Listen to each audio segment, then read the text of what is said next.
siiw du jàmmi boom maa ci xam dara lépp lu yëngu yow la ñoo koy ji. Mesdames et messieurs,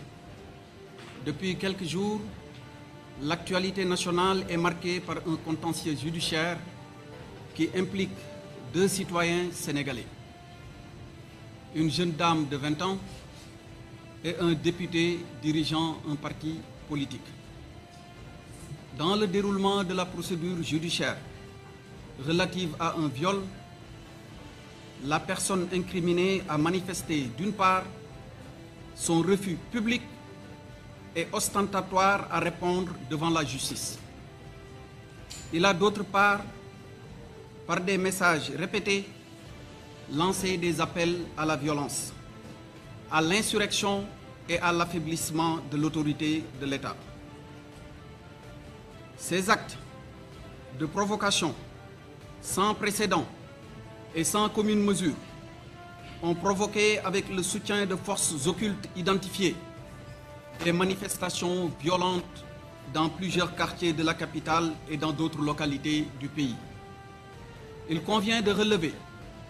de regretter et de condamner fermement les actes de nature terroriste, les voies de fait, les saccages, les pillages et dégradations de bâtiments publics et de biens privés, mais aussi des commerces appartenant à des personnes physiques et morales. Le gouvernement regrette la perte de 4 vies humaines et présente ses sincères condoléances aux familles éplorées.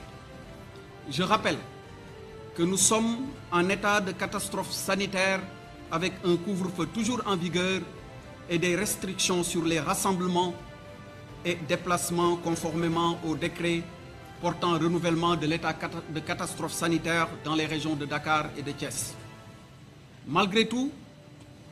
des réunions, regroupements, conspirations contre l'État, des actes de terrorisme et de vandalisme sont notés. Ils relèvent de toute évidence du grand banditisme et de l'insurrection organisée. Ils constituent une violation manifeste de l'état de catastrophe sanitaire. Ils représentent des troubles inacceptables à l'ordre public. Face à cette situation particulière, le gouvernement tient à rappeler son attachement au respect strict des principes de l'état de droit, de l'intégrité physique des personnes et de la protection de leurs biens. Toutes les personnes auteurs d'actes criminels seront recherchées, arrêtées, poursuivies et traduites devant la justice. Dans ces circonstances, le gouvernement appelle les populations et toutes les forces vives de la nation au calme, à la sérénité et à l'apaisement. L'État mettra tous les moyens, et est en train d'ailleurs de le faire, nécessaires en œuvre afin d'assurer le maintien et la restauration de l'ordre public, la protection des personnes et des biens et la préservation des institutions. Avec l'intensification de la campagne nationale de vaccination, nous nous mettons dans la perspective, et c'est une annonce que je vous fais, de la perspective donc de l'allègement du couvre-feu sanitaire. mbokk yi ginnaaw biñ leen nuyoo di leen massawu ci fitna yi nga xamante ni fan yi juddu na ci réew mi ñu ngi leen di fàttali ni li waral coow li am ci fan yi yépp lenn sababu ko ludul dafa am ñaari doomi Sénégal yoo xamante ni kenn ki jigéen la kenn ki góor la ku jigéen ki ni ko yoon maye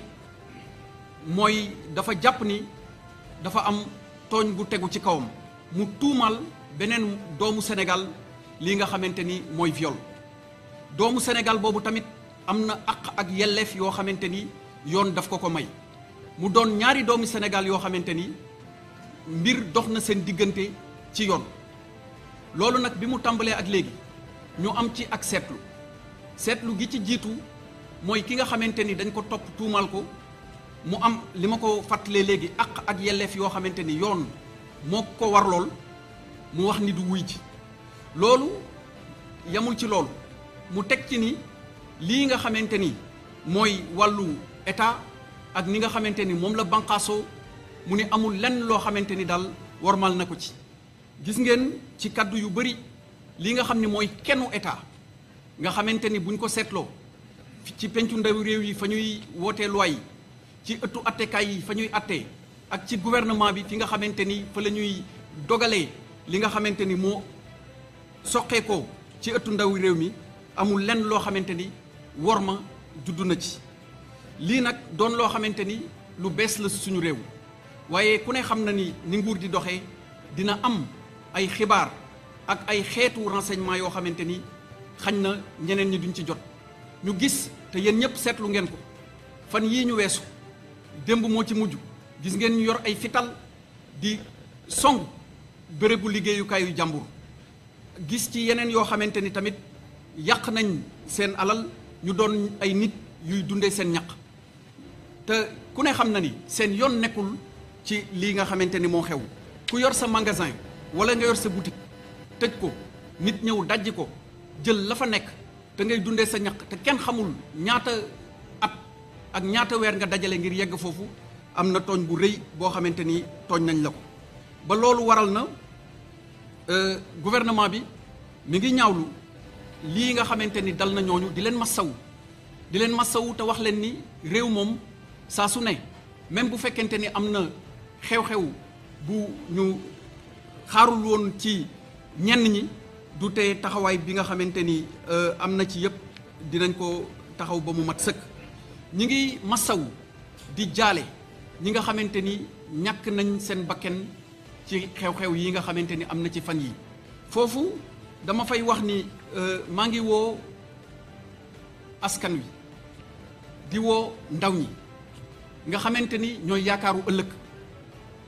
nga xamante ni ku leen woo ci jàmm mooy ki nga xamante ni mooy seen mbokk képp koo xamante ni mi ngi leen di woo ci safaan tegu leen ci yoon wi baax. te suñu kilifa yi dañu jàngal fii ci Sénégal ni ñu ndaw de moom ñaar lañ ko xamee mooy sàkku xam-xam bu mat sëkk waaye tamit ànd ak yar ak teggin ci wax ci doxalin ak ci jëfin. waaye am na mbir yoo xamante ni bi mu tàmbalee ak léegi gis nañ ay kaddu yu ñaaw di jib yu àndul ak sutura yu àndul ak teggin te loolu bokkul ci suñu diine bokkul ci suñu aada yi nga xamante ni am nañ leen fii ci réew mi. te ni ma ko leeralee léegi ndaw moom mooy yaakaaru askan mooy yaakaaru ëllëg seen taxawaay ci réew taxawaay la woo xamante ni daf ñuy wan nan la suñu réew di war a mel ak nan la nar a mel ëllëg. su ma jugee ci loolu maa ngi tamit woo ñi nga xamante ni ñooy kilifa yi ndax gis nañ ci wàllu manifestation yi ñu gis fan yi ay xale yoo xamante ni bu ñu xaymaa seeni at dañ ciy gis sax ñoo xamante ni diggante fukki at ak juróom-benn la ñuy am. di woo kilifa yi nekk ci kër yi ñu waxtaan ak njaboot gi ngir xamal leen ni képp koo xamante ni mi ngi leen di woo ci safaan ak ci yàq tegu leen ci yoon woo xamante ni yoon wuy jur njariñ la ëllëg. bu loolu weesoo Sénégal dafa nekk réewu droit ku wax réewu droit dama koy faral di wax ci sama kaddu doon réew moo xamante ni gouvernement bi ci boppam dafa tënku ci yoon du lu ko neex def. siiw du jàmmi boom maa ci xam dara lépp lu yëngu yow